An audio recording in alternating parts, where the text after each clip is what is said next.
अस्मद्गुरुभ्यो नमः। काश्यपान्वयसञ्जातं नारायणपदाश्रितं శ్రీమన్నారాయణం వందే యతీశ్వరశ్రియాజుషం. జై శ్రీమన్నారాయణ.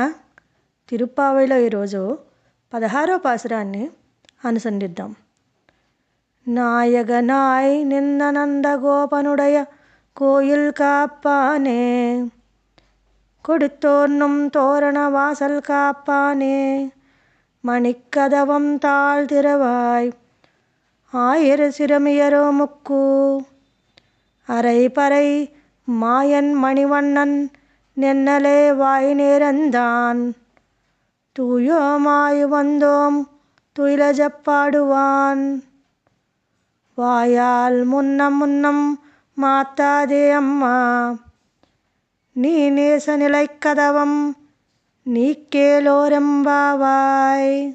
మాకు ప్రభువుగాయున్న నందగోపుని యొక్క భవనమును రక్షించువాడా, తోరణములతో ప్రకాశించుచున్న లోపలి వాకిల్ని రక్షించువాడా, అందమైన తలుపు యొక్క గడియను తెరువుము. గొల్లవంశములో పుట్టిన చిన్న పిల్లల మాకు ఆశ్చర్యచేష్టలు గల మాణిక్యవర్ణుడగు శ్రీకృష్ణుడు ధ్వనించు వాద్యములను ఇచ్చేదనని నిన్ననే మాటనిచ్చి ఉన్నాడు.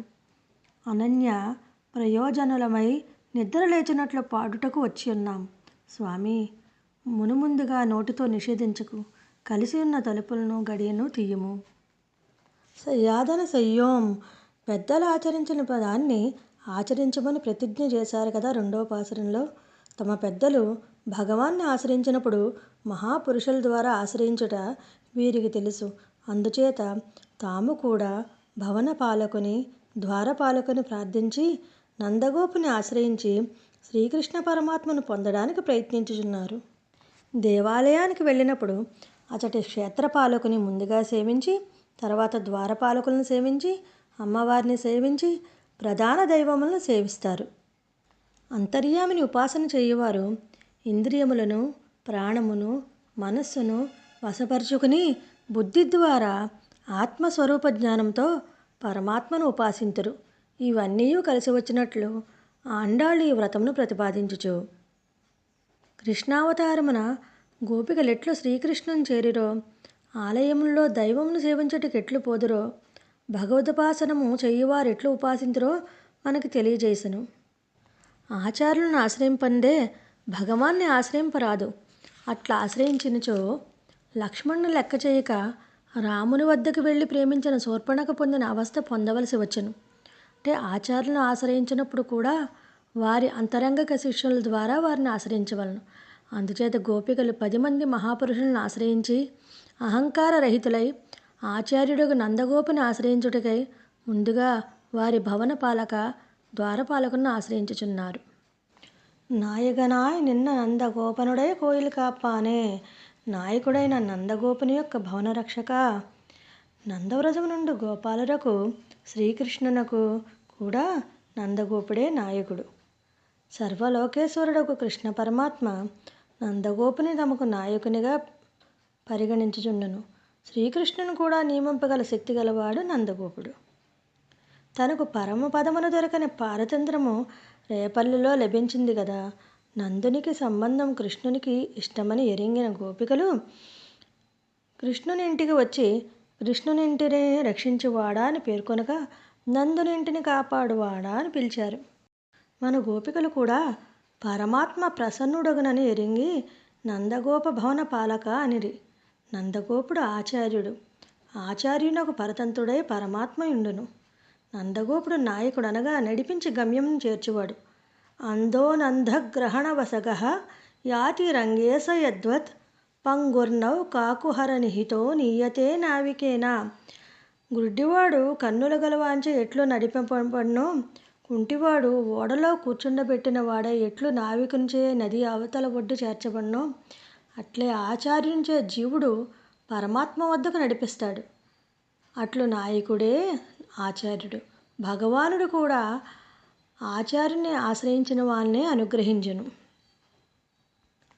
భగవంతునకు శేషభూతుడకు జీవుడే ఏదో ఒక విధముగా కైంకర్యం చేయుచుండును. ఆ కైంకర్యం బట్టి వచ్చిన పేరు ఆత్మకు స్థిరమైన పేరు. అంటే ఉపాధి బట్టి వచ్చిన పేరు అశాశ్వతం. అందుచేత అనంతుడకు శేషునికి వ్యవహారం కలిగెను. తన శరీరమును శ్రీమన్నారాయణకు నివాసము, శయ్య, ఆసనము, పాదుకలు, వస్త్రము, తలగడ, గొడుగు మున్నగు రూపములుగా మార్చి మార్చి కైంకర్యం చేయుటచే అనంతునకు శేషుడని వ్యవహారం కలిగెను.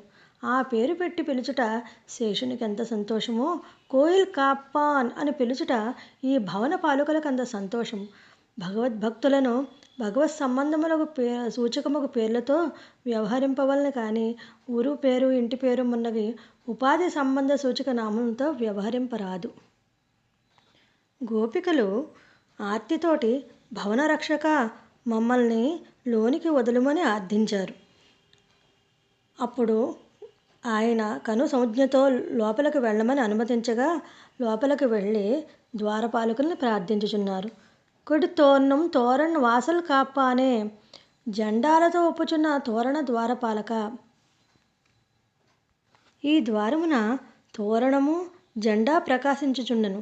సర్వేశ్వరుడే రక్షకుడని ఓంకారంలోని అకారం తెలియజేయును కదా, అదే జెండా. మనసులో ఆ భావన కలిగుండుట జెండా కట్టుట. అంటే నేను నాకు రక్షకుడును కాను, నాకు చెందినవాడను కాను అని అర్థమునిచ్చు నమః అను శబ్దము యొక్క అర్థమును భావన చేయుట ద్వారా ద్వారముకు తోరణము కట్టుట. ఇట్లు జెండాలతో తోరణంతో విలసిల్లుచున్న ద్వారపాలక అని సంబోధించారు. దేవాలయములలో ధ్వజస్తంభం ఉంటుంది.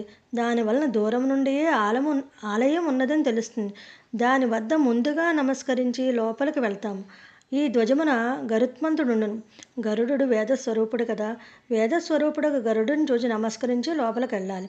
ఆలయమును ప్రవేశించిన మాత్రమున అందరికీ భగవత్ప్రాప్తి కలగదు.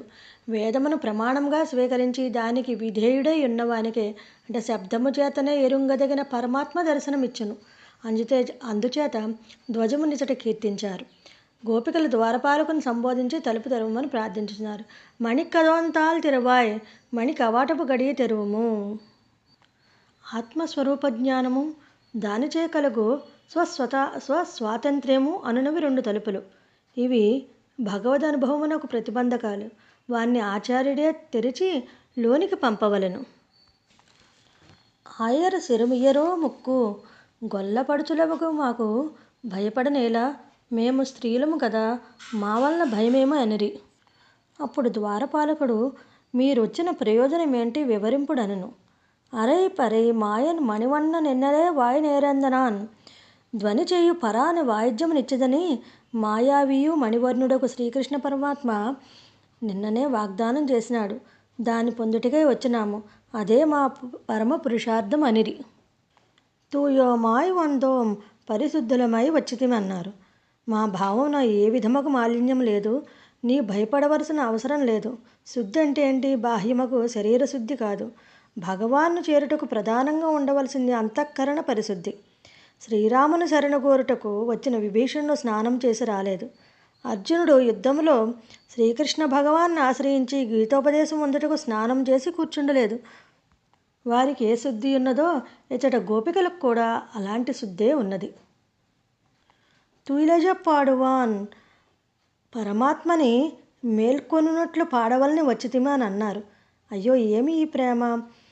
నిద్రపోవుచున్న వారిని మేల్కొల్పుటయా తగదని ద్వారపాలకుడు పలికెను. గోపికలు వారి ద్వారపాలకులకు ఈ విధంగా సమాధానం చెప్తున్నారు. మేల్కొనపడానికి కాదు, మేల్కొన్నప్పటి సౌందర్యం తిలకించుటకు, నిద్రాకాలిక సౌందర్యం చూచుటకు మేమందరం వాంఛించుచున్నాము. ఆ అందమునకు దృష్టిదోషం తగలకుండా మంగళం పాడుటకు వచ్చినాము. వాయాల్ మున్నం మాతాదే అమ్మ, నోటితో ముందుగానే నిషేధింపకు స్వామి అనుచున్నారు. నీ వాక్యే మాకు శరణం, మాకు రక్షకుడు నీవే. శ్రీకృష్ణుడు స్వామియే కదా, నీవు మమ్మల్ని రక్షింపజాలిన వాడవు కావున నీవే మాకు మార్గమును చూపవలను. ఆచార్యుడు అంగీకరించి నివేదించిన జీవుని పరమాత్మ ఆదరంతో స్వీకరించను. కావున స్వామి తలుపు తెరిచి మమ్మల్ని లోపలికి పంపము అని ద్వారపాలకుని గోపికలు అర్థించారు. అప్పుడు ద్వారపాలకుడు వారి ప్రార్థన విరి వారి భావశుద్ధిని ఎరిగి, నేను నిషేధించువాడిని కాను, తలుపులను తోసుకుని మీరే లోపలికి వెళ్ళండి అని చెప్పారు. నేనే సనిలెక్కదవం నీకు ప్రేమపూర్ణములకు ఈ తలుపులను నీవే తెరుము అంచున్నారు. శ్రీకృష్ణుని మీద ఉన్న ప్రేమతో ఆ తలుపులు దగ్గరగా ఒకదానితో ఒకటి చేరి ప్రేమతో కాచుచుండెను. కంసుని పరివారమంతయు శ్రీకృష్ణునికి ఎట్లు విరోధులై చంప యత్నించుచున్నారో రేపలలో చేతనాచేతములన్నీ కూడా కృష్ణునియందు ప్రేమ కలివే అట్లే రక్షింప ప్రయత్నించుచుండెను. అందుచేత తలుపులు కూడా ప్రేమతో దగ్గరగా చేరియుండి ఇతరులను లోనికి రానివ్వకుండా ఆటంకపరచుచుండెను. ఆత్మస్వరూప జ్ఞానమే కవాటము. అది జ్ఞానానంద స్వరూపమగుట చేత తన వైభవం అనుభవించువానికి భగవద్విషయం సాక్షాత్కరింపకుండా మరుగున పరును. ఆ కవాటము తనంతట తానెవ్వడూ తెరుచుకొనలేడు. ఎవరంటే ఆచార్యుడే ఆత్మజ్ఞాన నిష్టను తొలగించి భగవదనుభవం కలిగించును. అంటే ఇట్లా ఆచార్య కులమును జొచ్చి భాగవతుల ద్వారా ఆచార్య సమాశ్రయణమనర్చుటకు తగిన యోగ్యతను ఆర్జించుకొనవలను. గోపికలు ఈ విధంగా నందగోపభవనము చేరి భవన పాలక ద్వారాలను అర్థించి తలుపు తెరుచుకుని లోన ప్రవేశించరు. ఈ పాసురం ద్వారా తెలుసుకోవాల్సింది ఏమిటంటే, మనకు ఎంత సంపద ఉన్నా, బంధుబలగం ఉన్నా ఏదో ఒక లోటు కనిపిస్తూ ఉంటుంది. జ్ఞానుల ద్వారా గురువుని చేరి మంత్రార్థం నేర్చుకోవాలి. ఆచార్యుల యొక్క జ్ఞానం ద్వారా మనలో ఉన్న అజ్ఞానము అనే అహంకార తాళాన్ని తెరిపించి లోపల భగవంతుని పట్ల జిజ్ఞాస కలిగి అజ్ఞానం అనే చీకట్లు తొలగేలా చేస్తారు. ఈ విధంగా ఆచార్యులను ఆశ్రయించి భాగవతుల ద్వారా ఆచార్య సమస్రాణయం పొందుటకు తగిన యోగ్యతను సంపాదించుకోవాలి. జై శ్రీమన్నారాయణ.